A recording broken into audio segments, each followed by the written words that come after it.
Hari ini kita akan ngomongin tentang motor listrik dan juga mobil listrik yang lagi ngetren, nge-hype banget. Dan kita ditemani oleh sahabat saya, Dan Dimas. Halo Dok, apa Thank you kabar? banget. Aku yang thank you udah diajak ke sini. Kita ini bakal ngomongin ya, menarik karena apa? Kita ngomongin motor mobil listrik itu dalam konteks perspektifnya customers, pengguna. Setuju. Karena biasanya kan gua ngomongin itu dari konteks bisnisnya, perusahaannya, industrinya. Sekarang dari usersnya, dari penggunanya. Ini menarik. Bagi teman-teman yang bisnisnya di situ, ini kesempatan untuk ngintip ya dari sudut pandang customer kayak gimana. Dan bagi teman-teman yang pengguna, ini kesempatan juga untuk nimbang-nimbang. Saatnya gue jump ke listrik apakah sudah waktunya atau belum? Gitu ya. Kita juga nanti bakalan ngomongin tentang kompetisi yang ada nih, brand-brand yang main di situ. Sangat banyak sekali. Kita bandingin dan juga kita lihat nih bagi teman-teman kira-kira kalau mau milihnya yang mana. Ini juga bagi teman-teman yang main sebagai pemain mobil listrik juga bisa dapetin insight nih ya kalau sudut pandang customers ini ya, yang mana yang jadi pilihan.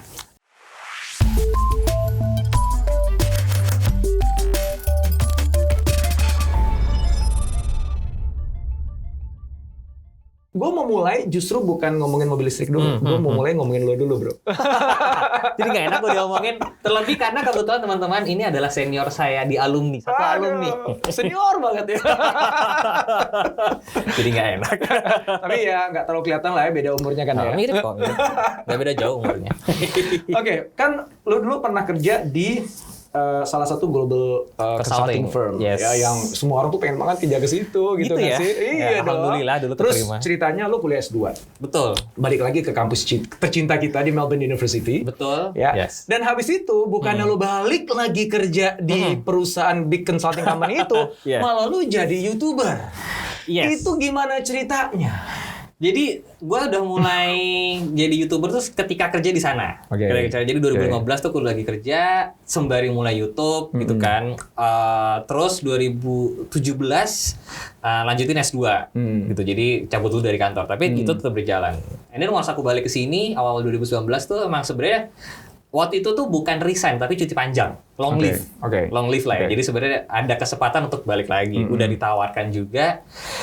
Tapi aku tolak karena waktu itu aku berada di posisi yang berada di posisi yang bisa mengambil kesempatan itu. Karena waktu itu baru nikah, belum punya anak. Jadi tanggungannya belum banyak, tabungan masih cukup. Jadi waktu itu di posisi kayak ini kalau mau nyoba nyemplung 2 kaki, sekarang waktunya. Gak ada lagi nih waktunya. Nyemplung sebagai YouTuber full time maksudnya? Full time. Karena tadi sebelum kan 2 kaki, 1 kaki di consulting, 1 kaki di YouTube. Nah ini sekarang udah waktunya bisa dua-duanya di sini. Everything looks good. Tanggungan tanggungan belum banyak. Income dari itu bisa dibilang udah cukup aman nih gitu. Jadi kayak memberanikan diri full time. Jadi waktu itu ya deg-degan, tapi alhamdulillahnya istri mendukung gitu. Karena istri sebenarnya waktu itu di Melbourne juga udah kerja. Dia juga udah kerja di sana, udah mapan. Alhamdulillah mendukung, dia mau balik ke sini nemenin. Cuma itu dia, kenapa kok itu yang dipilih gitu? Kenapa kok jadi YouTuber? Karena aku emang udah doyan aku tuh suka bikin konten, Pak. Jadi aku dari SMP udah bisa bikin video. Dari SMP SMA tuh udah bisa bikin video. Selama SMA, selama kuliah, selama kerja, itu kalau ada event bisa dipastikan aku yang megang video atau fotonya. Jadi emang udah terbiasa sama kamera, gitu. Dan dunia otomotif emang udah dari kecil, aku udah sesuka itu, gitu ya. Dulu ada majalah Bobo, Pak, ingat nggak? Nah, majalah Bobo itu datangnya setiap hari Kamis, barengan sama tabloid otomotif. Jadi selalu di hari Kamis tuh. Jadi datang dari dulu bapakku selalu berlangganan itu. Gitu ya. Jadi aku baca Bobo dulu pagi SD, baca ada Sikomo. Enggak, apa sih yang gajah? Yang gajah Bonarongrong itu. Waduh, ini ketahuan umurnya ya yang tahu ya. Baca itu, udah habis Bobo, udah ambil tablet otomotif, baca tablet otomotif. Jadi emang dari kecil udah kesukaannya dua itu, udah nyemplung di situ. Jadi ya waktu itu ya bismillah. Akhirnya alhamdulillahnya masih lancar sampai sekarang. Alhamdulillah. Jadi full time YouTubers itu sejak kapan? Full time banget 2019. 2019. Dan fokus memang dari awal Otomotif ya. Bahkan ketika waktu kerja di consulting pun juga otomotif ya. Kebuat tuh sampai sekarang ya. Karena emang dari dulu aku motor banget kan gitu. Di dunia motor, dan kebetulan waktu itu bikin konten motovlog gitu ya. Itu sebenarnya tidak begitu sulit Pak. Kalau ini kan banyak nih kameranya. Tapi waktu itu aku bikin konten pakai GoPro, taruh di helm, jadi tuh konten. Tinggal diedit. Dan aku bilang tadi, aku udah bisa ngedit dari lama, jadi itu bukan sesuatu yang big deal buat aku. Nah teman-teman semuanya yang belum subscribe, langsung aja subscribe terima kasih loh. Dan Dimas ya, channelnya ya, itu keren banget deh. Ya. Terima kasih. Pertanyaan berikutnya, kenapa otomotif? Kan lu bilang lu suka dengan otomotif kan ya? Bobo, otomotif. Agak nyambung bro. Ya? Setuju sih Pak. Apa yang ngebuat otomotif itu begitu menarik? Sehingga akhirnya bersedia keluar dari zona nyaman, kerja di consulting, jadi YouTubers, ngomongin otomotif. Karena menurutku otomotif itu perkembangannya menarik untuk diikutin. Gitu. Dulu mobil itu terkenal dengan cc-nya yang besar gitu. Mungkin 5.000 cc, 4.000 cc. Tapi makin kesini mobil cc-nya semakin kecil, tenaganya bisa menyamai dengan yang sebelum-sebelumnya. Terus makin kesini makin menarik, ada kendaraan listrik. Jadi menurutku perkembangan di dunia otomotif tuh menarik banget buat aku. Gitu. Sebenarnya dulu Pak, aku hampir bikin channel gadget. Cuman nggak pernah kesampaian karena kayak nggak pernah ngelakuin, jadi akhirnya yaudah deh otomotif aja. Itu kalau jadi YouTuber otomotif itu kudu beli motornya, mobilnya nggak sih? Kalau gadget kan kadang-kadang lo harus beli gadgetnya atau dipinjemin gitu kan? Betul. Kalau di otomotif sebenarnya bisa juga gitu, karena kan setiap brand kebetulan punya mobil press ya. Gitu. Dulu sih awal-awal 2015 susah sekali Pak. Dulu tahun 2015 tuh YouTube belum dipandang lah sama brand. Cuman sekarang sudah dipandang, jadi sekarang sudah bisa dibilang kredibel lah ya. Gitu. Jadi ada beberapa mobil, ada kendaraan yang memang kita bisa pinjam ke brand-brand tersebut, tapi beberapa juga ada yang kita beli karena kontennya kalau di otomotif bisa kita modif, ya kan kita bisa beli melulu nggak muat dong garasinya. Ya, alhamdulillahnya. Kantongnya mungkin muat, tapi garasinya kan... Garasinya kebetulan sudah mulai penuh sih Pak Emang. Tapi alhamdulillahnya masih cukup lah, disempil-sempilin gitu kan. Dahsyat. Atau titip rumah teman. Berarti kredibel banget nih ya, kalau ngomongin otomotif gede Dimas lah. Oke bro, langsung aja nih. To the point, ngomongin tentang otomotif khususnya listrik. Siap. Kan akhir-akhir ini kan ramai banget ya ngomongin mobil listrik, motor listrik ya. Video YouTube gua tentang motor listrik yang gue keluarin entah gue beberapa bulan yang lalu ya, mungkin 5 bulan yang lalu kali ya. Yang awalnya traction-nya sekitar 200 ribuan gitu. Tiba-tiba sekarang gue lihat, waduh udah lebih dari 500 juta gitu kan. Dan itu tuh kayak nge-hype gitu. Kan itu bukti bahwa memang sekarang semua orang itu ngomongin motor listrik, mobil listrik, minatnya ada di sana gitu. Pertanyaan paling besarnya gini nih, itu tuh cuman hype doang. Artinya ya kalau namanya hype kan akan ada plateau tuh ya, satu titik nanti ya udahlah berhenti di situ, stagnan gitu. Atau memang itu tanda-tanda bahwa future itu memang di otomotif listrik gitu. Kalau menurutku sih emang future-nya tuh ada di mobil listrik. Plateaunya kapan gitu ya, itu masih menjadi pertanyaan. Tapi sooner or later semua akan ke mobil listrik. Sebenarnya di Indonesia tuh ada regulasi by 2050 kalau nggak salah. Itu kendaraan di Indonesia yang dijual udah harus berapa puluh % listrik. Gitu. Di Inggris by 2035 atau 2030 udah 100% nggak boleh combustion engine gitu. Minimal hybrid ataupun juga mobil listrik. Norwegia, Finland, negara-negara sebelah Skandinavian sana udah jauh lebih maju lagi. Gitu. Jadi memang mobil listrik, kendaraan listrik tuh emang the future sih. Dan sekarang ini bener-bener traksinya atau ininya tuh lagi cepet-cepetnya banget gitu. Paling gampang kita lihat dari pameran lah ya. Pameran kendaraan, contoh kalau dari motor listrik nih ya, gitu. Kemarin itu ada pameran IMOS, jadi pameran khusus motor. Itu kendaraan listrik udah ada berapa tuh yang baru? Ada Polytron yang bisa bikin TV itu sekarang bikin motor listrik, ya kan. Terus ada brand dari Singapura namanya Ion Mobility. Terus Yamaha sebagai brand yang bisa dibilang konvensional lah ya, mereka juga sudah ngerilis walaupun belum dijual. Honda udah bikin roadmap by 2023 ada 2 motor listrik dirilis di Indonesia. Belum lagi kalau kita ngomongin Alfa, ya kan, sebuah motor yang baru banget, brand baru di Indonesia. Belum lagi ngomongin Segway. Kalau nggak salah nih Pak ya, Dok, sekarang tuh ada sekitar 12-an, 12 sampai 15 motor listrik brand baru di Indonesia. Brand baru loh ya. Jadi ini di luar Honda, di luar Yamaha, di luar Kawasaki. Di luar pemain lama lah ya. Di luar brand konvensional, bilangnya gitu. Jadi emang semuanya lagi mencoba ngambil pie-nya, ya kan, slice of the pie. Mana yang akan bertahan, itu yang akan menjadi menarik. Itu kira-kira motor atau mobil ya yang bakal lead? spirit untuk elektrifikasi gitu. Yang bakal ngelit sih so far menurutku sementara ini masih mobil nih. Oh ya. Sementara ini masih mobil lah. Karena dari sisi jumlah kan motor jelas lebih banyak kan harusnya ya. Cuman masih terlalu banyak brand-brand baru. Jadi orang tuh sekarang dihadapkan dengan banyak sekali opsi. Mereka masih belum tahu nih, oke, gue mau beli motor listrik, beli yang mana ya? Karena Polytron ada, Alfa ada, Ion itu juga ada. Jadi mereka masih bingung. Tapi kalau mobil listrik, selection-nya masih lebih sedikit. Gitu. Dan orang masih kayak, oh yaudah deh, nggak apa deh gue nyobain mobil listrik gitu. Kalau motor listrik tuh orang masih agak hesitant karena apalagi terkait motor kan kecil Pak ya. Jadi baterainya nggak bisa banyak. Motor itu maksimum sekarang baterai motor paling sekitar 150, 120 kilo. Ada yang 200 tapi mahal banget. Even BMW motor listrik aja yang harganya 400 juta itu mentok cuma 120 kilo. Dan orang masih selalu kegambarin motor kayaknya motor gua bisa lebih dari itu deh gitu. Padahal sebenarnya juga enggak sih. Tapi itu masih ada kendala jarak mindset yang masih susah diubah, itu dia sih. Gitu. Nah kalau ngomongin tentang tadi kan disebut yang ini bukan yang hype doang nih, tapi benar-benar future bergerak ke sana gitu kan. Ya kita sih percaya sih future pasti bergeraknya ke sana gitu. Cuman kan seberapa cepat gitu. Karena kalau ngomongin pemerintah yang ini net zero carbon dan sebagainya 2030 kan ya semua orang ngomongin begitu kan ya, bahkan disepakati di sidang PBB dan sebagainya. Tapi in reality-nya kan juga terengah-engah di tengah jalan gitu, dan banyak yang skeptik juga dengan hal itu. Banyak banget yang skeptik. Khawatirnya kan hal yang sama terjadi dengan mobil dong. Ya kan? Mobil listrik. Mobil listrik ya khususnya ya. Jadi antara semangatnya, niatnya, hype-nya, takutnya nih kayak layangan yang kehilangan angin nanti di tengah jalan. Kenapa konteks pertanyaan gue begini? Kan sekarang ini kan Big Tech kan lagi pada banyak layoff ya. Facebook baru mungkin kemarin 11.000 lebih. 11.000 jumlah karyawan. Jadi sepertiga dari jumlah karyawan itu di layoff gitu.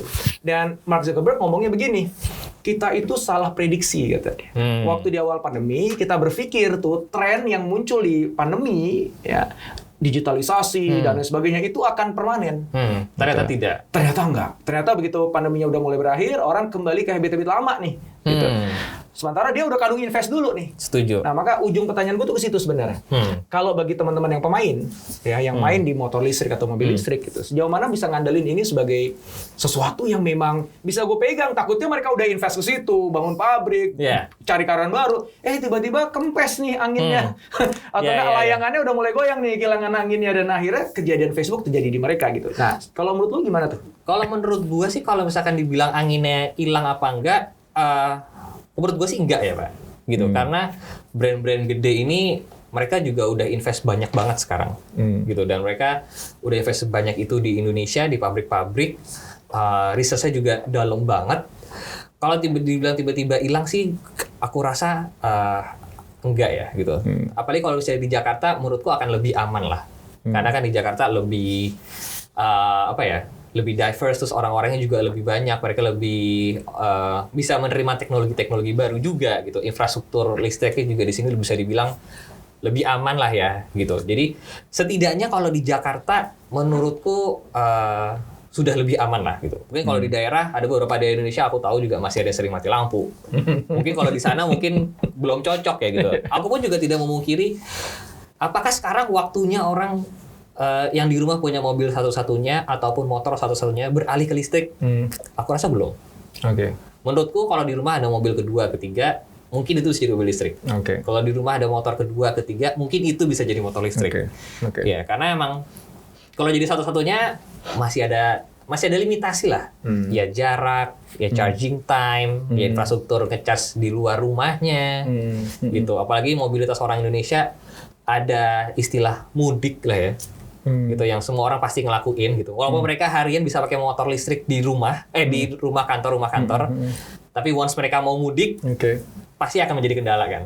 Gitu. Jadi emang kalau dibilang kalau punya mobil satu-satunya di rumah, ya mungkin emang belum sih.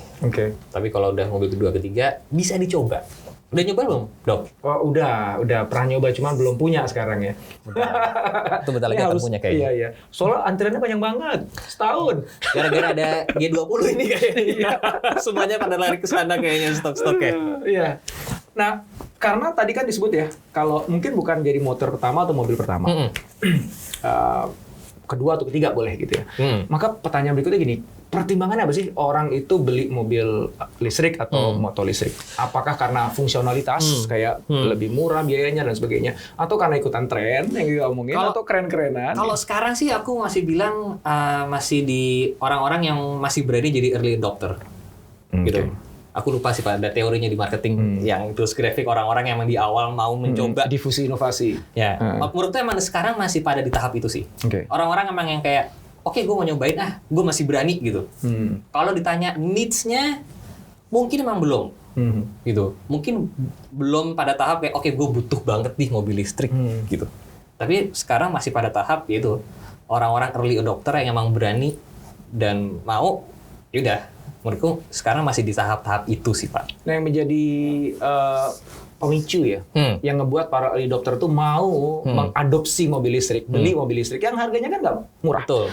Motornya juga masih belum murah banget ya dibandingkan kalau yang biasa, yang konvensional itu. Itu apa? Sebenarnya sih Pak, harga juga sih sebenarnya. Karena sekarang yang Wuling kecil itu, yang REV itu bulan September kemarin itu penjualannya hampir mendekati Ayla atau Agi ya, seingatku. Ayla Agi itu 1.900, Wuling REV itu 1.800 Pak. Apa tuh? Apanya? Unit per bulan ya. Bulan kemarin September. Penjualannya. Nah, itu menurutku sih itu udah sebuah signal bagus ya. Pertama kali mobil listrik masuk ke top 20 mobil paling laku di Indonesia. Itu disejajarkannya sama Ayla ya? Harganya sama ya? Sebenarnya harganya nggak, harganya 3 juta. Kan? Nah, tapi ARTS berarti sekarang orang sudah mulai bisa menerima nih harga segitu nih. Soalnya yang beli Wuling R itu bukan yang customers-nya AG atau Ayla kali. Betul, tapi waktu itu aku kayak gue bilang, Wuling REV ini sekarang yang beli adalah mobil untuk kedua ketiga di rumah. Orang yang biasa beli mobilnya mungkin CR-V gitu ya, iseng beli mobil listrik gitu kan. Tapi surprisingly aku pernah ngeliat di salah satu kontennya salesnya Wuling kalau nggak salah, ketika dia delivery Wuling REV, di rumah customer-nya tuh aku pikir juga, oh pasti mobilnya satu laginya CR-V lah, sesuatu yang 600-500 juta. Tapi ternyata enggak, sesuatu yang harganya juga 300-an, 400-an. Gitu loh. Sebelumnya orang-orang yang beli Ioniq 5, yang beli Ioniq, itu kan mobil harga 500-400, dia di rumahnya mobilnya entah Alphard lah, entah apa. Tapi sekarang sudah bisa dilihat makin kesini, orang yang mobil pertamanya juga 400 juta, 600 juta, akhirnya mau beli beralih ke mobil listrik sebagai mobil kedua, mobil ketiga gitu. Dan salah satu pendukung lebih cepatnya lagi teradopsi motor listrik atau mobil listrik dari sisi pembiayaan sih Pak. Setidaknya di motor listrik. Motor itu kan pembiayaan itu cover sekitar 60-70% dari total sales, ya kan, kredit dan sebagainya. Sebelumnya kredit itu nggak mau nerima mobil listrik.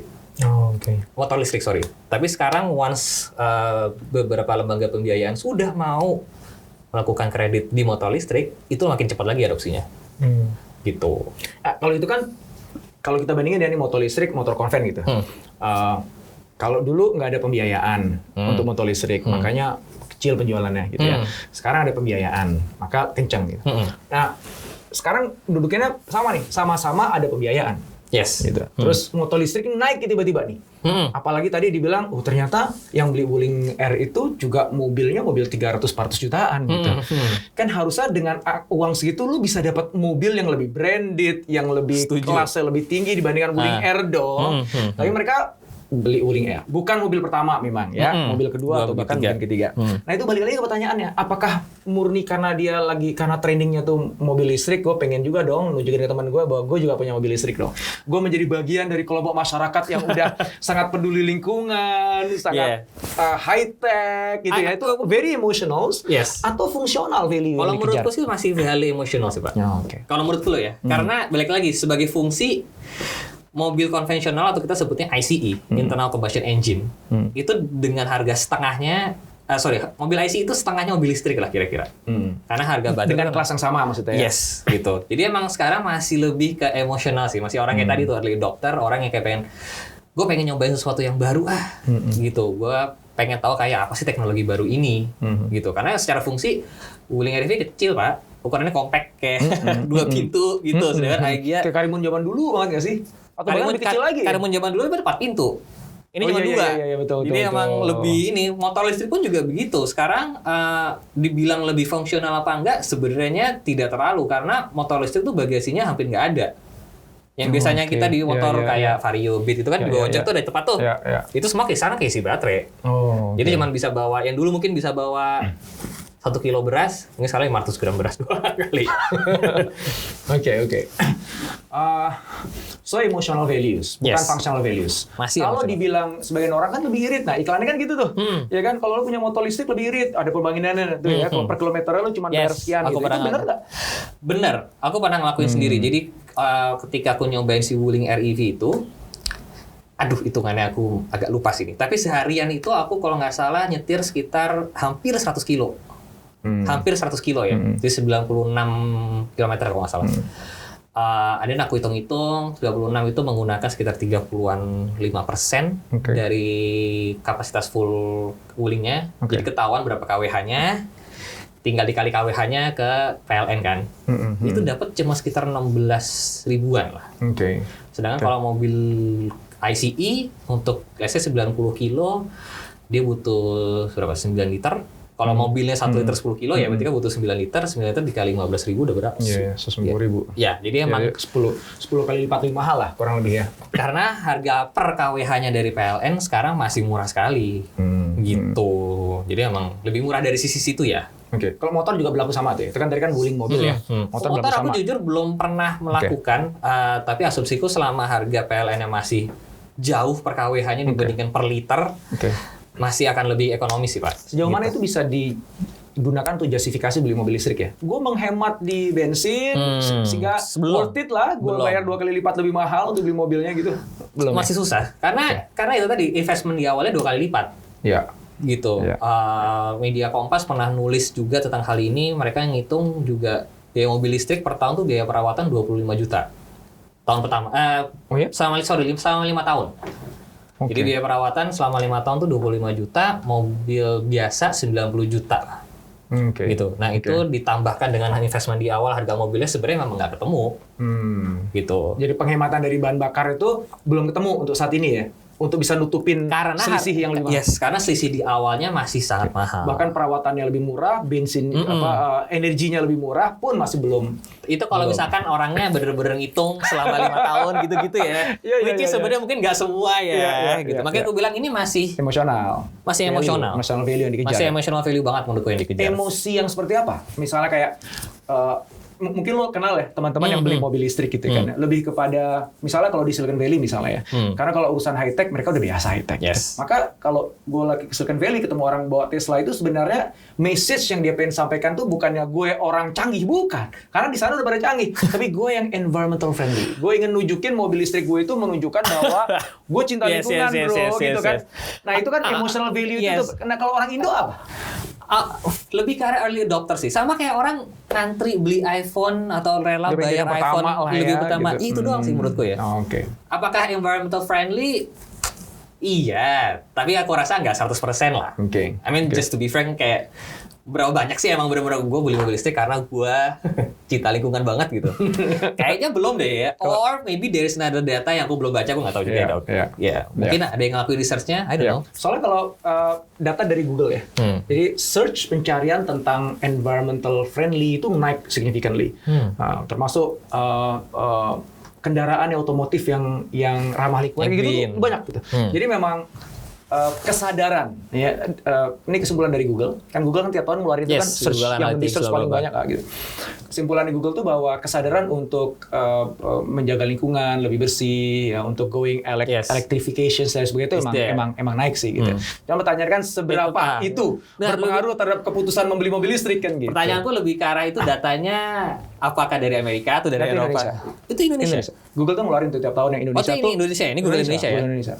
Menarik. Makanya pertanyaan gue muncul nih, apakah memang itu gitu, atau mungkin ya karena orang Indonesia kan suka pengen ya gue yang pertama loh, iPhone gue paling baru. Menurutku sih, kalau menurutku ya masih ke arah sana sih. Kalau menurutku ya Pak. Ini kenapa penting gue nanya ya, karena ini khusus bagi teman-teman yang kerja di perusahaan mobil listrik, motor listrik ya, apalagi yang teman-teman bagian marketing nih. Ya kan, how you position the mobil listriknya itu sendiri gitu kan.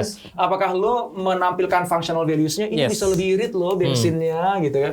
Ini perawatannya lebih murah, lebih sederhana, karena spare part-nya lebih sedikit dan sebagainya, kan bisa gitu. Betul. Atau justru yang diangkat, nggak usah itu semuanya. Emotional value-nya. Iya, gitu. Aku juga udah pernah ngobrol sih ini sama salah satu teman yang kerja di brand motor listrik gitu ya. Sampai sekarang tuh motor listrik belum ada dari sisi desirability-nya. Nah, menurutku salah satu PR brand-brand ini mereka harus bikin motor listrik ini desirability-nya tinggi lah. Orang kepengen secara emosional. Itu motor. Kalau mobil udah ada desirability-nya. Mobil dari Tesla udah ada. Karena mereka udah bikin yang 0 sampai 100 under 3 seconds and then function plate-nya. Ini yang menarik nih. Jadi ketika kita ngomongin otomotif atau kendaraan listrik, ini kita harus pisah dengan sangat jelas mobil dan motor berarti dong. Sementara ini iya. Ya kan? Karena kalau mobil udah dulu nih Tesla yang ngebangun itu ya brand image bahwa mobil listrik itu keren, sports, bahkan dibuat pertama kali kan memang sports car yang dibuat ya dengan harga yang mahal gitu. Makin lama makin murah-murah makin jadi mobil keseharian gitu. Sehingga penjual mobil listrik saat ini tuh terbantu dengan Tesla yang udah ngerjain PR-nya dulu di awal, ngebangun positioning bahwa mobil listrik itu keren, bagus dan sebagainya. Gitu ya. Jadi di motor listrik belum. Urusan desirability untuk mobil listrik itu sebenarnya redang. Menurutku udah selesai karena ya tadi Tesla. Dan kita sekarang ada Rimac atau Rimac yang kemarin mereka setahu beli atau kerjasama dengan Bugatti sekarang. Jadi shares-nya di own by Porsche and Bugatti Rimac. Yang mereka yang bikin mobil 1.500 horsepower gitu dengan full listrik. Di motor sebenarnya ada beberapa brand tapi belum sebesar itu impact-nya. Jadi ada di luar negeri ada brand namanya kalau nggak salah Demon Motorcycle, jadi motor sports elektrik gitu. Terus ada juga Energica dari Italia yang memang sports bike. Tapi itu impact-nya belum segitunya. Gitu. Ya ini motor tuh menarik ya. Soalnya gue ingat waktu itu ya. BMW atau siapa ya yang ngebuat motor jadi moge listrik nggak laku. Gitu. Tahun berapa tuh? Gue lupa tuh kapan. Gue pernah baca aja tuh case study-nya gitu. Kesimpulan sementaranya adalah ya orang beli moge itu bukan untuk menghemat bahan bakar, bukan untuk jaga lingkungan, bro. Emosional banget tuh suaranya itu loh. Motor listrik kagak ada suaranya kan. Gitu. So artinya kan gini, kita harus pintar-pintar nih memposisikan mobil listrik dan motor listrik. Let's say kalau mobil listrik kita relatif udah aman karena edukasi marketnya udah dilakukan oleh Tesla ya. Jadi para pemain mobil listrik yang sekarang itu relatif tinggal ngikut aja sih di bandwagon-nya Tesla. Tinggal urusannya diferensiasi nih. Mobil listrik lo kayak gimana, punya gue kayak gimana. Nah ya gue memposisikan mobil listrik gue tuh kayak gimana, lo kayak gimana, customer yang akan memilih. Dan mostly urusannya emosional nih. Jadi gue akan mendudukan mobil listrik gue tuh emosi apa yang gue pengen picu. Kalau lu apa yang pengen dipicu gitu. Nah, ini akan bisa membuat diskusi yang panjang banget gitu. Kayak wuling EV gitu ya. Emosi apa kalau dibilang keren-kerenan? Emosi cute. Apa? Emosi cute. Emosi cute. Karena mobil lucu. Orang tuh pasti ada beli mobil, orang tuh bisa beli sesuatu gara-gara lucu. Kan? Lucu ya, 300 juta itu karena lucu ya. Ya. Emang lucu loh. Emang lucu banget loh. Ya lucu mobilnya. 300 juta kan apa deh gue beli gitu ya. Dok, percaya apa enggak, Dok? Aku pakai Wuling REV ya di jalanan, itu impact yang didapatkan mungkin sama kayak naik Ferrari, Dok. Orang di jalan itu beneran sampai di lampu merah gini, dia pakai helm kan gini, dia sampai buka kaca helmnya terus diliatin lagi gini. Nah, pertanyaan ngeliatin lu tuh gara-gara apa? Mobilnya lucu. Ngeliatin mobilnya maksudnya. Jadi orangnya juga lucu dong. Ya, gimana ya? Kalau pakai Ferrari ditengok kan, wih gila nih. Gahar nih. Mau lihat sampingnya siapa yang bisa kan gitu kan. Kalau naik Wuling? Enggak, mobilnya. Tapi maksudnya impactful kan? Nggak beda jauh lah Ferrari sama Wuling, two doors, rear wheel drive, ya kan? Dipakainya susah, sama. Cuma bedanya satu lucu, satu gahar. Betul. Gitu, ya.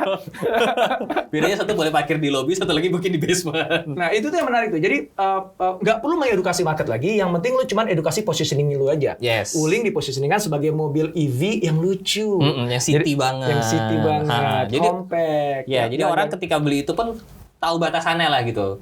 Kalau misalkan orang beli kayak Ioniq, orang pasti juga bisa berpikir, oh ini bisa gue pakai keluar kota, apa dan sebagainya. And then tuh akan muncul banyak concern lagi kan, kayak charging point-nya udah banyak belum di Indonesia, apa dan sebagainya. Tapi kalau kayak mobil yang kecil yang emang buat city, orang nggak akan gitu concern dengan those things karena bisa ngecas di rumah kok. Nah gitu. Itu dia. Jadi pertarungan di mobil listrik itu lebih kepada itu mobil lo buat untuk siapa, dalam konteks untuk apa. Misalnya wuling ya untuk orang-orang yang cukup misalnya untuk sehari-hari, misalnya rumahnya dengan kantornya nggak jauh, dia pergi ke pasar, ya untuk sekitar kita ngantar anak sekolah, dan itu mobil kedua atau ketiga, dan ya efek lucunya itu yang diangkat, nah itu kan positioningnya. Nanti Ioniq punya sendiri, gitu, Kona punya sendiri, ini punya sendiri, Tesla punya sendiri, gitu. Mungkin Tesla figur Elon-nya lah, misalnya yang diangkat. Itu membantu banget sih. Gitu. Oke, itu menarik tuh. Berarti istilahnya memang edukasinya udah done, tinggal pertarungannya di positioning. Gitu. Motor nih? Belum. Nah, motor tuh belum ya? Belum. Sekarang semua masih mencoba mengejar target komuter. Which is a bit different with Tesla. Karena dulu Tesla langsung ngejar sports car. High performance and everything, bla bla bla. And then baru mereka lari ke more to consumer goods lah ya, sedan 4 pintu dan sebagainya. Tapi sekarang kalau di Indonesia semuanya masih mengejar si komuter karena ya itu the biggest pie lah. Ya kan, semua orang butuh commuting gitu, semua orang butuh boncengan. Komuternya dimaksud apa sih? Orang yang menggunakan motor untuk pergi ke kantor bolak-balik ya? Ya, itu sekarang paling gede lah ya. Jadi everyone wants that slice of pie lah. Jadi semua orang ngejar ke sana nih. Tapi tadi itu belum semuanya mengejar si desirability-nya itu. Menurutku loh ya, semua masih ngejar kayak oh ya ini motor bisa 70 kilo, oh ini motor bisa 100 kilo, kecepatan gue bisa 100 km per jam. Artinya fungsionalitas lebih menurutku sekarang, jadi pertimbangan dibandingkan emosionalnya. Sekarang masih ke arah sana semua. Pada akhirnya adalah karena semuanya masih mengejar ke functionality, muncullah concern-concern tadi. Ngecasnya berapa lama, gitu, jaraknya berapa lama, bagasinya segede apa, ya kan, build quality kayak gimana, after sales-nya kayak gimana. Tapi kalau misalkan mereka ngejarnya ke sisi emosional, those concerns akan lebih berkurang. Akan tetap ada, tapi nggak akan segitunya. Orang berpikir karena orang akan kayak, ya gue beli ini bukan buat irit-iritan kok, gitu. Gue beli ini bukan buat gue green, gue mau pengen kencang. Itu salah satu reasonku kenapa kemarin aku convert motor listrikku menjadi motor listrik sport kencang. Oh bisa ya? Bisa. Jadi motor sport listrik kencang. Bisa. Jadi itu karena menurutku ya tadi setelah aku pikir-pikir, iya kayaknya kalau aku convert motor skutik lagi, orang nanti arahnya akan ke sana. Kayak, oh ini convert biar irit nih. Gitu. Tapi aku nggak mau. Aku justru harapanku dengan aku convert motor listrikku sport itu orang lebih tertarik untuk performance-nya. Dan itu bisa achieve sih menurutku. Artinya baik itu listrik atau itu bensin bisa dapetin performa yang sama. Oh lebih. Oh really? Lebih baik yang mana? Listrik. Oh, ya. Secara performance ya, 0 sampai 100, top speed dan sebagainya bisa. Top speed mungkin susah, tapi 0 sampai 100. Karena belum ada teknologi transmisi ya untuk di kendaraan listrik, di motor listrik setidaknya. Jadi 0 sampai 100 secara torsi masih lebih bagus di motor listrik. Gitu. Makanya kemarin ngelakuinnya seperti itu. Nice. So ini menarik nih teman-teman semuanya ya. Kalau kita jualan mobil listrik, yang diangkat emotional value-nya, nilai emosionalnya. Kalau kita jualan motor listrik, saat yang ini diangkat masih functional value-nya. Masih. Ya, jadi kecepatannya, jarak tempuhnya, tempat charging station-nya atau swap model baterainya ada di mana, begitu tuh ya. Sekarang masih di tahap itu tuh. Makanya aku masih menunggu nih brand-brand motor mana yang akan mengangkat sisi emosionalnya. Gitu. Hopefully sih deket-deket ini, at least tahun depan kali ya. Kawasaki sih udah ngeluncurin di EICMA. Jadi sekarang ini di Italia lagi ada pameran motor terbesar di dunia lah, satu yang namanya EICMA. Dan semua brand motor semua showcase di sana lah. Kawasaki showcase 2 motor listrik mereka, yang basisnya adalah motor laki gede yang 250 cc, di Indonesia sebetulnya Z250 dan Ninja 250. Jadi 2 basis motor itu di-convert sama mereka menjadi full listrik dan akan dijual tahun depan katanya.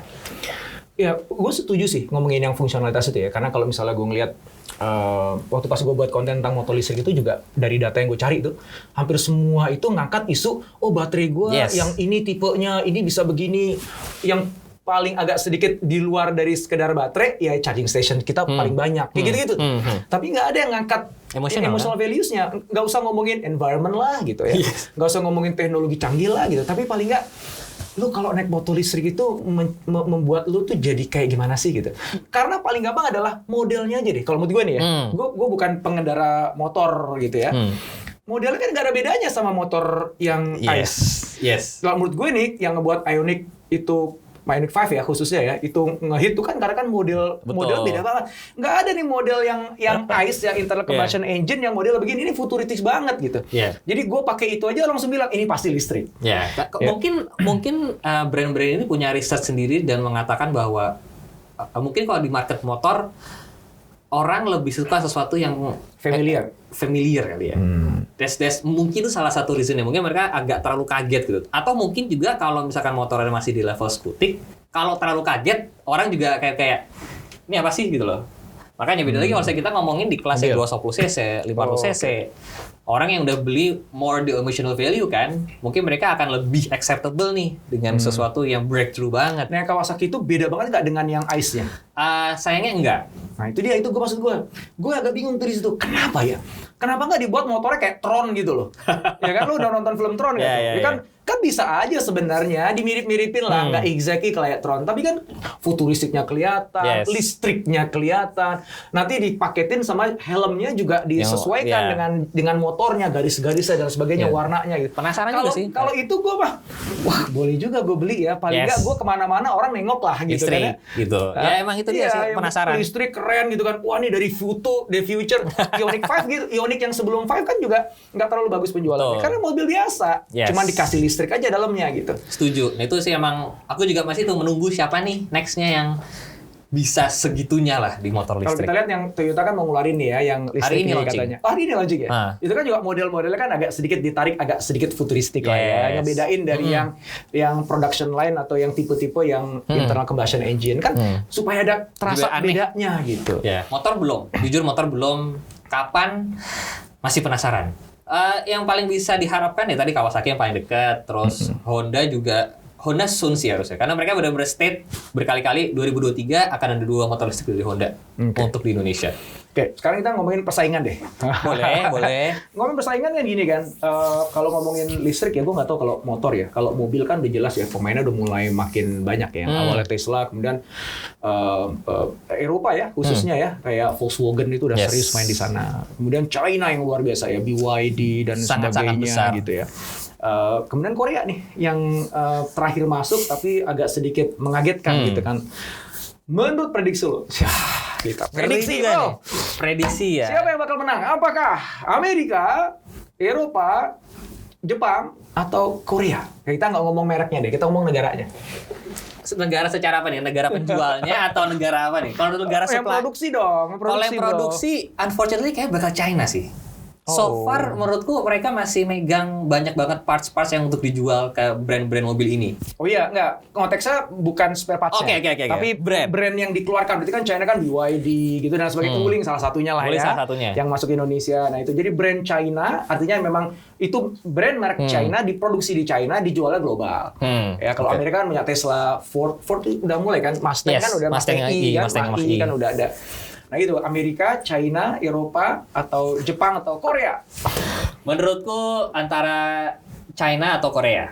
Karena Jepang, negara-negara brand-brand Jepang, infrastruktur mereka di pabrik untuk mobil ICE itu sudah terlalu lama investasinya. Jadi mereka agak reluctant untuk membuang itu gitu, jauh itu. I mean lah secara bisnis of course ya kan udah investment berapa puluh triliun lah ya. Sedangkan China mereka masih baru banget ya. Jadi mereka bisa dari awal bisa genjot-genjotan. Sama halnya pun juga dengan Korea menurutku. Mereka dua ini tuh masih punya potensi yang gede banget lah. Ya karena balik lagi mereka di investment di ICE-nya kan nggak banyak sebelumnya. Beda dengan Toyota, Jepang yang supply chain-nya udah sangat-sangat terbentuk lah dan sebagainya, pabriknya. Ubah semua itu menjadi listrik agak susah ya. Yang gue yakin dokter lebih tahu lah ya. Dari strategic management kok. Amerika sama Eropa gimana tuh? Kalau menurutku Amerika atau Eropa, biasanya sih kalau perkembangan teknologi secara mobil listrik, secara massal, menurutku Eropa akan lebih maju dibandingkan Amerika. Karena selama ini menurutku Amerika secara performance mobil gitu, mereka bukan topnya lah. Topnya selama ini menurutku masih di Eropa.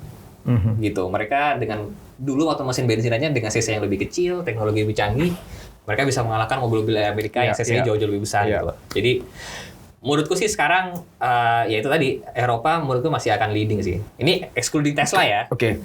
Ketika dibandingkan sama Amerika kan maksudnya. Yes. Oke. Jepang lagi deh yang ngomongin tentang kayaknya agak sedikit ketinggalan, kan banyak diomongin lah Jepang. Yes. Pas lagi gua buat video tentang Toyota versus Tesla, itu seru banget itu tuh.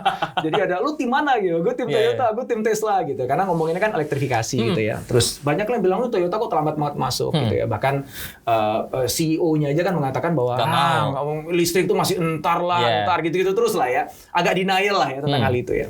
Cuman kan realitanya sekarang dia akhirnya malah meluncurkan ya di Indonesia gitu. Apakah kalau menurut lu nih, kita tebak-tebakan aja nggak apa-apa lah ya. Ini tebak-tebakan teman-teman dari disclaimer ya. Mungkin kita ngomong ini ada bro dengan bro aja, asal ngobrol aja, ini bukan diskursus akademik ya. Iya. Bukan financial advisor ya di sini. Ini yang ngomong bukan konsultan ya, tolong ya. Ini secara obrolan santai over kopi aja, walaupun nggak ada kopinya. Wah, itu bukan kelas. Tolong kopinya dari dalam sini. Enggak bercanda. Oke, kalau menurut lo nih tebak-tebakan aja ya. Ini soalnya ada yang gini nih. Oh enggak, Mas Indra. Toyota itu udah tahu, dia tuh sebenarnya udah nyiapin sebenarnya mobil listriknya. Cuman mereka cerdas.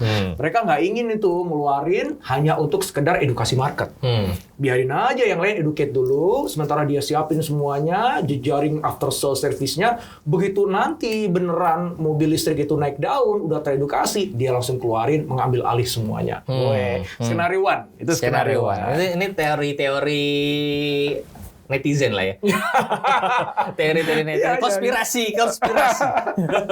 Itu skenario one. Skenario kedua adalah emang yang kayak tadi. Emang dasarnya berat. Dan kalau dari semua teori yang gue belajar, itu emang susah. Jadi katanya Clayton Christensen nih, bapaknya disruptive innovation, itu perusahaan itu nggak bisa mendisrupt dirinya sendiri. Yes. Gitu. Jadi kalau gue udah karung gede, ya misalnya contoh kayak Toyota itu udah karung gede, udah sangat terkenal, the biggest car manufacturer in the world. Jumlah unitnya paling banyak, jaringannya paling luas, pabriknya paling gede, semuanya udah paling. Itu dia nggak bisa mendisrupt dirinya sendiri. Yes. Karena ada internal mechanism dalam organisasinya itu yang tidak memungkinkan sesuatu yang baru itu bisa mewujud. Dia akan didepak begitu. Sudah BAU. Ya kejebak di situnya. So akhirnya mereka denial. Yes. Dan akhirnya memang benar-benar terlambat gitu. Ini skenario keduanya nih. Yes. Jadi kenapa kok baru ngeluarin Toyota yang listrik yang sekarang itu karena wah sialan nih, kita ketinggalan nih. Yaudah deh, udah cepat-cepat buat luncurin yuk supaya kita nggak kelihatan ketinggalan. Nah itu skenario kedua tuh. Menurut lo yang lebih likely, yang lebih memungkinkan tuh skenario pertama atau kedua? Kalau menurutku business wise skenario kedua. Karena balik lagi gini, motor dan kendaraan listrik in general itu disruptif banget. Salah satu contoh paling gampangnya adalah dari after sales-nya. Sebuah kendaraan, gini, ketika sebuah brand jualan motor gitu ya, pendapatan terbesar mereka tuh sebenarnya mungkin bukan dari awal ketika customer beli motor itu, tapi ketika mereka servis. Kan mereka harus servis setiap 1.000, setiap 5.000, 10.000, 20.000, Itu semua parts tuh. Ya dong, semua parts, semuanya bisnis, semuanya duit balik lagi ke ini. Once ini menjadi kendaraan listrik, ini semua berubah, Pak. Kemarin aku ngelihat service manual book BMW listrik CE04 itu yang gue 800 juta. Service intervalnya itu adalah 1.000, 10.000, 40.000, and then 80.000. Dan di 10.000, 40, 80.000 itu jumlah parts yang diganti hampir nggak ada. Semuanya hanya pengecekan. Itu biayanya murah dong. Biayanya murah dan bayangin impact-nya ke infrastruktur di luar ya di ring 2, ring 3-nya brand-brand ini ya. Supplier ini apa sih akan kelabakan dong. Yang biasanya gue bisa produksi piston, gue produksi apa sekarang? Orang tuh nggak ada piston yang bisa diganti. Iya kan? Gue produser apa ya misalkan yang lainnya bearing lah atau gear gitu. Gue produksi apa gitu. Sedangkan kita tahu Toyota, mereka bahkan punya Toyota City dan Toyota tuh punya terms just in time. mereka nggak pernah over production, mereka nggak pernah less production. Mereka selalu ngepas gitu, dan itu sudah terbikin 40 ekosistemnya udah canggih banget kebangun. So imagine begitu ada mobil listrik, ini rontok semuanya nih. So damage-nya sangat besar. Yes, dan itu yang mungkin yang sengsara bukan hanya Toyota aja, sampai semuanya tuh supplier vendor ring sekiannya. Itu yang benar-benar mungkin orang beberapa mungkin belum tahu ya betapa impactful-nya nih mobil listrik ini. Nah, makanya kenapa aku sebutannya brand-brand konvensional itu take it slow. Ya karena mereka ya balik lagi bisa hancur kan, gitu. Sedangkan brand-brand kayak Tesla mereka belum punya apa-apa, ya udah kita bikin aja. Kan skenarionya kan gini ya, kalau balik lagi ke Clayton Christensen ya, sorry ya, nggak apa-apa sih Toyota begitu aja harusnya. Ya itu kan selama masih ada cuannya lu peres. Yes, jangan lu ganti dong. Ya don't fix something that is not broken. Jalin aja. Ya dia buat second company kayak gitu. Yes. Ya second company yang masih under Toyota Motor Company gitu, invest di situ dan itu benar-benar ngebangun listrik yang one day bisa jadi ini akan mengkanibal yang ada di sini. Setuju. Tapi lebih baik ya kata Apple ya, mendingan yang mengkanibal produk gue sendiri dibandingkan produknya orang lain. Kan gitu kan. Yes. Itu dilakukan nggak sebenarnya sama Toyota? Kalau menurutku sih sejauh ini kayaknya belum nggak sih? Mereka masih... Paling nggak kita nggak pernah dengar berita-berita gitu ya? Belum, gitu. Kalaupun ada itu secret banget, kita nggak tahu ya? Pastilah ya. Mungkin itu salah satu alasan juga kenapa Bugatti, Bugatti tahu lah ya? The world's most hyped car lah, W16 engine, 4 turbo dan sebagainya. One of the fastest car, tapi and then ada Rimac, sebuah perusahaan dari Poland. You know how small Poland is kan? Sebuah negara yang tidak identik dengan mobil, and then they come up dengan hypercar elektrik yang jauh di atas performance Bugatti. And then menurutku mereka and then announce bahwa mereka akhirnya kerjasama, shares-nya dibeli. Gitu. Sama? Rimac ini kalau nggak salah shares-nya dibeli Porsche 30%.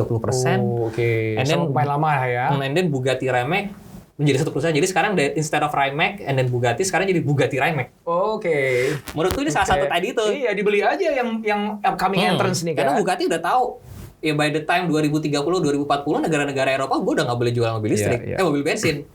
Daripada gue dikanibal sama si Rimac, gue beli aja. Gue beli dulu deh Rimac-nya di awal, gitu. Iya, kan kayak gitu kan. Itu kan strategi bisnis kan bisa begitu ya. Iya itu. Nah, cuman itu apakah sudah dilakukan oleh brand-brand besar ini? Ya kita belum tahu, kita nggak tahu sih. Iya. Kalau begitu pun kalau ada, ya nggak dikasih tahu ya. Very disclose lah. Ya, mungkin. Oke, tadi udah ngomongin Jepang, Amerika, Eropa, China, dan satu lagi Korea. China dulu deh, terakhir gue mau tutup dengan Korea ya. China dulu. Kan China tuh luar biasa ya memang ya. Itu ya orang bilang karena ini kan ada subsidi dari pemerintah lah, memang dikasih insentif oleh pemerintah lah, ada kebijakan dari pemerintah yang memang sangat pro mobil listrik gitu ya. Itu luar biasa gitu. Tapi beyond that kan kita harusnya kan juga nggak bisa menafikan bahwa teknologi itu kok bisa juga lahirnya di China ya. Walaupun nanti kerjasama sama Eropa dan sebagainya, ya udah biasa lah. Semuanya kan begitu. Dulu Hyundai juga kerjasama kan sama Ford Motor Company sebelum dia bisa buat sendiri kan gitu. Kalau menurut lu nih, yang ngebuat China bisa menjadi the big player kan tadi kan disebutkan kan bahwa in the future kayaknya menang malah China nih kan gitu kan ya. Itu faktor apa yang paling jadi kunci? Menurutku salah satunya adalah mereka punya one of the largest market as well. Oke. Jadi mereka punya kalau misalkan itu nggak bekerja di luar negeri pun, mereka masih punya negaranya sendiri. Iya. Banyak banget brand-brand Eropa itu yang launching produknya itu duluan di Cina. Atau bahkan kayak BMW yang paling baru, BMW seri 7 yang paling baru, desainnya tuh kenapa begitu? Karena 30% pembelinya mereka tuh dari China, dan di China sukanya kayak gitu. Itu yang gede-gede itu masih? Gede-nya gede, matanya sipit 2 atas bawah. BMW aja begitu. Mereka care sama produk mereka yang ada di China. Di China tuh ada seri 3 long wheelbase, khusus untuk market China. Market Eropa nggak ada, market Indonesia nggak ada, Amerika nggak ada. Jadi market mereka sebesar itu sendiri. Nah, akhirnya mereka kalau produksi mobil listrik ya, mereka bisa punya banyak kelinci percobaan lah ya istilahnya. Mereka udah punya marketnya sendiri gitu loh. Apalagi ditambah subsidi dan sebagainya ya, tentu saja mereka punya foundation yang kuat. Gitu. Mungkin kalau kita ngomongin VW, ya mereka harus jual di Eropa dan mungkin di Amerika. Gitu. Mungkin Tesla juga harus berjualan di Amerika dan Eropa untuk menyaingi. Tapi Cina, Tiongkok dengan masyarakat yang sebanyak itu, dengan berbagai programnya, ya itu salah satu alasan mereka bisa maju. Dan ya kita juga udah nggak usah memungkiri lah ya, dari dulu kasus-kasus desain mobil sama dan sebagainya dan selalu dilindungi di sana, ya kan? Itu juga salah satu faktor lah menurutku, ya kan? Jadi ya menurutku salah satunya itu sih, market mereka udah gede duluan. Jadi market yang besar itu pertama adalah menyerap semua produksi mobil listrik yang ada di China, sehingga para produsen mobil listrik di China itu mereka merasa aman ketika dia terjun di dalam industri mobil listrik. Kenapa? Karena marketnya udah ready, dapat dukungan dari pemerintah. Nah, semakin banyak produsen mobil listrik yang terjun di satu negara, semakin banyak peluang keberhasilan mereka di negara lain kan. Kenapa? Karena begitu di China nih banyak, mereka bisa eksperimentasi kan di negaranya sendiri kan. Yang kalau ada problem pun juga nanti ya dilindungi dan sebagainya kan. Sehingga mereka bisa belajar cepat, dapat sandbox yang sangat luas. Sehingga kalau misalnya kita katakan ada 10 lah produsen mobil di China, ya dengan semua keleluasaan tadi, masa nggak ada sih 2 yang kemudian akhirnya menguasai dunia? Kan gitu logikanya kan? Beda dengan kalau di negara kecil, dia harus ekspor langsung kalau dia mau banyak yang jual gitu. Ekspor kan banyak banget kendalanya kan, peraturannya kan banyak. Gue kalau salah dikit bisa berabe gitu. Gue nggak ada tempat untuk eksperimentasi nih, untuk belajar, untuk coba-coba gitu. Jadi kalau negara kecil dia punya 3 perusahaan mobil, 3-tiganya harus berhasil gitu. Nah kalau di China ada 20, ya 2 aja berhasil kagak apa-apa lah gitu. Likeliness to succeed-nya juga lebih tinggi kan gitu. Jadi emang mereka ya cukup banyak advantage-nya lah ya untuk saat ini. Gitu. Terakhir Korea nih yang lagi rame ya nih. Gue buat video juga tentang The Rise of Hyundai gitu. Kayaknya aku nonton deh kalau nggak salah. Dipikir tuh disponsorin. Enggak ya. Atau kalau mau disponsorin boleh juga sih. Tolong hubungin manajemen ya. Nanti saya kasih tato Hyundai deh. Pak Indrawan. Karena gue suka aja ngeliat fenomenanya gitu, maka gue buat videonya. Gue basically sih kalau ada brand yang bagus gitu, yang fenomenanya menarik jadi pembelajaran, pasti gue angkat lah. Menarik banget kasus Hyundai kemarin. Nah, kalau di dalam salah satu analisanya yang gue baca dan juga itu gue sampaikan dalam video itu kan, Hyundai itu pas momentumnya gitu, ya. Jadi kombinasi dari 2 hal sih sebenarnya, ya, momentum sama kesiapan. Kan? Yang namanya keberuntungan itu kan rumusnya kan gitu kan. Ya, ada kesempatan dan ada kesiapan gitu. Nah, kesempatan itu datang. Memang Hyundai pada saat dia lagi niat banget genjot-genjot mobil listrik dan diluncurkan pada saat hype mobil listriknya lagi tinggi. Naik. Jadi dia menunggangi itu. Tapi ya di balik itu emang ada sebuah proses panjang di mana dia mau invest di mobil listrik secara serius. Jadi ketemulah itu. Ya, kesiapan, kesempatan naik. Nah, itu versi paling nggak gue lah ya, ketika gue buat videonya dan gue meriset tentang Hyundai itu. Kalau lo apa menurut lo? Menurut gue kenapa Hyundai tiba-tiba naik banget ya? Sebagai kasus contoh di Indonesia lah ya. Paling gampang kita coba di Indonesia dulu deh ya. Karena memang balik lagi mereka salah satu brand yang bisa ngeluncurin harga mobil listrik tadi paling murah waktu itu. Di harga 500-an, 600-an udah bisa beli mobil listrik. Itu ya? Kona. Sedangkan setahun 2 tahun sebelumnya paling murah masih di 1 M gitu. Jadi mereka punya capability untuk meluncurkan sesuatu yang affordable lah ya gitu. Di saat belum ada Wuling kayak sekarang ya, tentunya dulu mobil China lainnya. Jadi memang mereka kesempatannya ada gitu, prosesnya panjang, dan Hyundai itu prosesnya bukan cuman baru mulai kemarin loh. Mereka tuh udah nge-hijack head of BMW M itu udah bertahun-tahun yang lalu. Jadi mereka nge-hijack orang BMW M, BMW Sports Division, and mereka bikin Hyundai N. Jadi Sports version Hyundai. Terus mereka juga nge-hijack orang BMW lagi untuk di bagian yang luxury-nya, untuk Hyundai Genesis-nya. Jadi emang mereka tuh sebenarnya udah sesiap itu untuk ke kendaraan listrik ini dan juga ke kendaraan-kendaraan lainnya. Mereka baru saja ngeluncurin Genesis yang sekarang jadi mobil G20. Itu Pak, kemarin aku kan baru dari Melbourne nih. Tadi ke Melbourne kapan, Pak? Wah, a very long time ago. Ya, I kind of forgot. Udah lama. Jadi sekarang di Melbourne tuh ada satu mall di City, di Swanstead itu. Namanya, aduh gue lupa namanya. Pakai 2 mall lah di situ. Itu ada space di lantai 1 dekat pintu masuk, itu sekarang diisi sama Genesis itu. Apa itu? Showroom maksudnya? Showroom. Jadi showroom mereka sekarang di mall.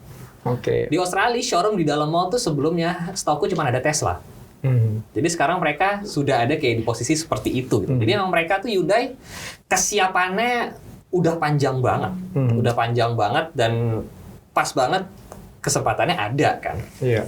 Gitu. Di saat mobil-mobil lain, mobil listrik masih mahal, masih belum affordable, mereka dengan segala resource yang ada akhirnya bisa bikin mobil yang lebih affordable ya. Iya. Gitu. Jadi sekarang emang tinggal menunggu waktu aja sih. Apakah mereka bisa bikin lebih murah lagi gitu ya? Harapannya kan dengan economies of scale, semakin banyak yang pakai mobil listrik, semakin murah baterainya. Karena kendalanya sekarang mahal baterai. Oke. So, selain tadi kesiapan dengan kesempatan, juga strategi market entry-nya pas berarti ya. Dia masuk ke dalam satu segmen yang mereka affordability untuk beli mobil listrik mungkin belum terlalu it's still a luxurious product gitu ya. Mereka sebenarnya udah mikir-mikirin mobil-mobil listrik, tapi kan Tesla masih mahal dan sebagainya. Tiba-tiba dia ngeluarin sebuah produk yang keren banget, yang ngikutin trending, tapi harganya kok tiba-tiba masuk ke kantong gua ya gitu. Yang sebelumnya pikir itu nggak kejangkau, ternyata kejangkau nih gitu. Menurutku emang mereka juga pintar dalam artian mereka tidak langsung rilis mobil yang paling murah gitu. Karena kalau misalnya kita masuk ke segmen mobil harga yang lebih murah gitu ya, mungkin pertimbangannya akan lebih banyak dari sisi konsumen gitu loh. Mungkin mereka tidak, mereka belum se-open minded itulah dengan teknologi baru. Tapi kalau kita naikin price range-nya yang agak di atas, kita udah talking about different customer segment lagi kan. Mereka mungkin akan lebih open untuk sesuatu yang baru. Gitu. Jadi makanya mereka kenapa masuknya menurutku dari sisi situ. Karena kalau kita langsung ke paling bawah, mungkin akan lebih susah. Mereka akan lebih hesitate dong. Mereka kayak, gue belum ready nih untuk sesuatu yang baru. Gue yang biasa-biasa dulu aja deh. Yang udah approved gitu, yang udah approved proven technology. Itu gitu. Masuk ke ceruk market yang pas menurut gue. Karena kalau yang di atasnya yang sekarang disasar, ya dia belinya mungkin ya udahlah beli Porsche aja sekalian, yang mahal-mahal Rolls Royce sekalian gitu ya. Jadi memang sementara yang ini kan nanggung nih. Gue mau beli itu juga nggak sanggup. Gue sebenarnya pengen beli Tesla tapi juga masih mahal. Tapi gue sebenarnya mau gitu. Tiba-tiba tuh blek masuk dia dengan price range di situ gitu. Waktu itu bisa tembus 600 juta untuk mobil listrik tuh udah oke banget sih, Pak. Bener-bener itu udah yang bikin seru lagi itu tadi. Setahun 2 tahun sebelum yang mobil listrik itu masih 1M. 1,5 M lah. And then muncul Kona. And then sekarang ada Wuling 300. Who knows tahun depan 2 tahun lagi mobil listrik udah bisa 100-200. Or even at least mobil hybrid deh. Next year, this year or next year rumornya Innova or Kijang yang orang Indonesia cinta sekali akan ada hybridnya. Diesel akan gone. Jadi itu setidaknya sudah bisa menyerap produksi baterai lah ya. Hopefully akan lebih murah lagi. Jadi ya who knows? Tiba-tiba tahun depan. Ya, ketika kita tadi ngomong di awal kan ini tren doang atau future? Ini udah kejawab berarti dong, bro. Menurutku udah future sih. Jadi kita udah muter balik nih dari awal sampai ke ujung nih, kita complete loop-nya nih. Ini keren banget Dan Dimas. Thank you so much nih bagi teman-teman yang nyimak ya, sekali lagi langsung aja ke channel YouTube-nya. Terima kasih. Dan Dimas ya, langsung subscribe di sana. Keren banget. Thank you banget, bro. Thank you Pak. Thank you.